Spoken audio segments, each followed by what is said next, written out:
What's going on? We back. It's your boy CJ Goodfella back with the Boxing Clinic and more. Talking some boxing talk before we get into the boxing talk, man.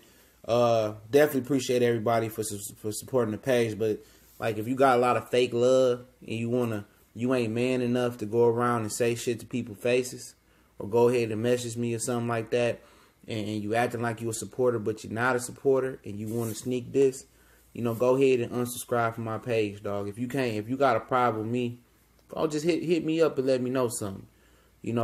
I thought while I lived in Detroit, it was a bunch of haters. Nah, it's a lot of female dudes on this internet shit, and the very thing they preaching, the very thing they saying, and what they preaching, and they swear they against, and they accusing, these fans of that fans, them same dudes that be perpetrating as well. You know what I'm saying? So like I said, if you ain't got my best interest and you can't just hit me up as a man and be a man about certain things, then KIM, keep it moving, eat a dick. But we back. We're gonna talk about Triple G, and some DeGale and some Billy Joe Saunders. I was hollering at the homie, the Cali Enigma, today, and he said that Billy Joe said he's still gonna fight Triple G next, but I don't see him if he fights DeGale and move up to super middleweight. That's the scenario.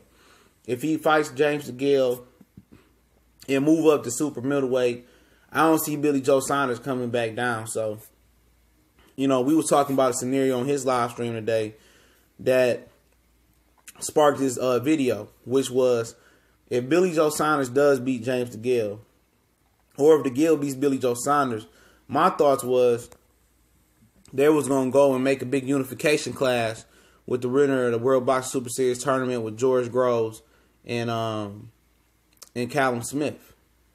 But when Cali told me that Billy Joe Saunders said he's still going to fight Triple G next, and if he moves up to 168, I think Triple G, since he can't be undisputed at 168 no more, and he beats Canelo or whatever happens with Canelo, as long as he don't get damaged and knocked out, I think Triple G is going to fight the winner of the fight between James DeGale and Billy Joe Saunders. I really do.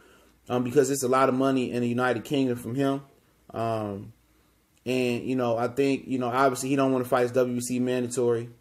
Obviously I don't really envision Billy Joe Saunders dropping back down once he goes back up, because he's a big middleweight as well. Obviously, DeGale's not going to drop down. Billy Joe Saunders, Triple G could scream for a catch weight, but you can't be that much of a hypocrite after you really criticize Cotto and Canelo all that time for fighting that super Canelo weight. And, so I can envision that. Seriously, I can envision Gennady Golovkin fighting the winner of this fight. Then if he beats the winner of that fight, unifying at 168 and retire. And everybody knows it's no secret that Triple G is probably on the fast track to retire. He needs all the money. And I think at the end of the day, it's convenient for him to move up right now. If he beats Canelo, it's more money in fighting DeGale, Billy Joe Saunders, or Callum Smith, or the George Groves winner, those fights. It's more money in him business-wise to go do that, in my opinion. It's more money in that than fighting Jamal Charlo and Danny Jacobs rematch, or Derevchenko or Demetrius Andrade, At the end of the day, I could see him legitimately, a couple scenarios happening. I could see him legitimately fighting Canelo in September. I think they're going to fight again, too. Depends on how it go. And I think Billy Joe and James DeGale can fight. And Billy, the winner of that, can fight Callum Smith, George Groves for some money. And then, Triple G can just fight the winner of that and see if he can get the two belts at 68 and then retire. Unless Gilberto Ramirez, blows up to be this big fighter. Because Triple G don't want to fight David Benavidez. He already was on record.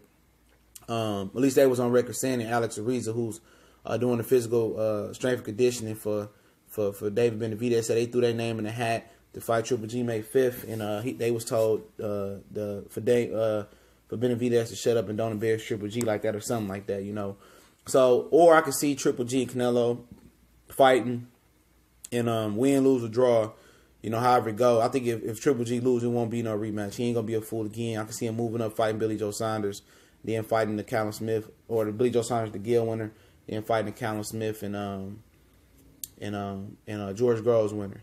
So either way, I think the writing can kind of be on the wall for Triple G to be ready to retire, but I think the writing is on the wall if Billy Joe Saunders makes this move up to super middleweight, that Triple G could be moving up to super middleweight and unifying titles. And I think after that, You know, depending on how big of a star Gilberto Ramirez is and how much money Top Rank will offer Triple G, because they tried to pick up Triple G May 5th date, you know, as far as on their network. So, it depends, you know, where Gilberto Ramirez is at in his career. And by this time, we could talk about a calendar date. If he beats Canelo and they don't rematch, or lose to Canelo, they don't rematch, you could be talking about, hypothetically, they seriously, Triple G want to fight, get another fight in this year. Hypothetically, the winner of that fight, DeGale and Saunders, can fight him in December. Or they can do it in Wembley or something, or whatever they want to, depending on how big it is, the O2 or whatever. They can do that in the first quarter or in the spring of next year. And then by the end of that, in the next fall or the summer, then he could take on the Smith or Groves, whoever still holds the WBA title. And then, you know, if Ramirez is bringing enough money, you know, then he can make that move. So I think Triple G's got a strategic plan already in play to go ahead and get up out the middleweight division. That'd be smart, because I mean, at the end of the day, y'all call him a duck or whatever. And, you know, he is a duck for what he be doing, because he don't want to fight Charlo. We know that. He don't want to fight Derevchenko. We know that. He beat Danny already. So, Andre, we can say that. But it's more money in making pounds over there than making the USD over here and fighting these guys. You know, and him and Billy Joe Saunders got a deal in place already. But in this scenario, if Billy Joe Saunders beats DeGale, he's the champion, though. So Billy Joe Saunders going to want a little bit more of the money. But, you know, it could just be it could be a sham from what I'm saying. Like I said, I put my conspiracy brother hat on. It could be a sham what I'm saying, because Billy Joe Saunders can just come back down, you know. But I doubt it, because this would be an excellent escape route for Triple G to avoid the rest of the American guys at 160. You know, he could say, you know what, I'm moving up to fight Billy Joe Saunders. We already had a deal in place, and I'm gonna go ahead and fight him. And then after that, he gonna fight Groves or the Smith winner.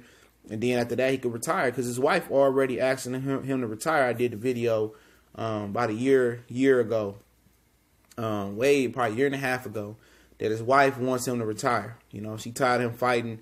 You know, that's one thing. When he get to the crib and start being in her mix, and then she gonna want him to go back to fighting and get out her face. Or when that cash flow start coming in and the money get a little bit scarce and a little bit funny, then she want to start complaining, you know, and talk about, you know how women is. So Triple G want to scrape the bottom of the barrel, get every little dime and penny and dollar he can get now.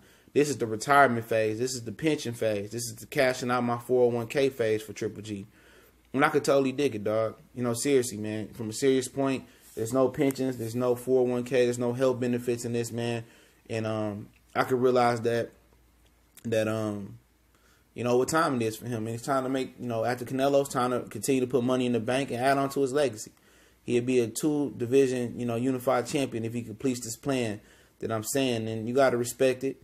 And he just got to take care of business with Canelo first. Now, if he loses to Canelo by knockout, then, you know, he might just do a Marvin Hagler and break his TV and just never return, you know, to America. You know, he may never do it again. He may never fight, period. You know, he might try to make a comeback like Ricky Hatton or something like that. Because I know Triple G been in the game a long time, and that boxing is in his DNA. But, you know, I don't see him envisioning him coming back if Canelo stops him. And me and Callie was talking earlier about how, you know, Doug Fisher in the Ring magazine, a.k.a. Golden Boy magazine, gave Triple G that ring belt. And that's only to put it back into Canelo's hands. So if they really do set up Triple G and Canelo do beat Triple G, and he could be called the pound for pound #1. He beat the #1 fighter in Triple G. That's what you're supposed to do as an opponent, though. I'm not talking about as the magazine and the promotional company. You want to build your opponent up, so when you beat him, it's just that much sweeter, and you can rate it higher. Don't tear your opponent down and say how weak and how garbage he is, because then when you beat him, people say you just beat a weak and the garbage guy. That's what you called him before the fight. So you want to build him up, and now we're getting back to the magazine and Golden Boy phase. And that's why the Ring and Golden Boy is building Triple G up, so when Canelo beat him, he can look like he the ultimate king and he the crown.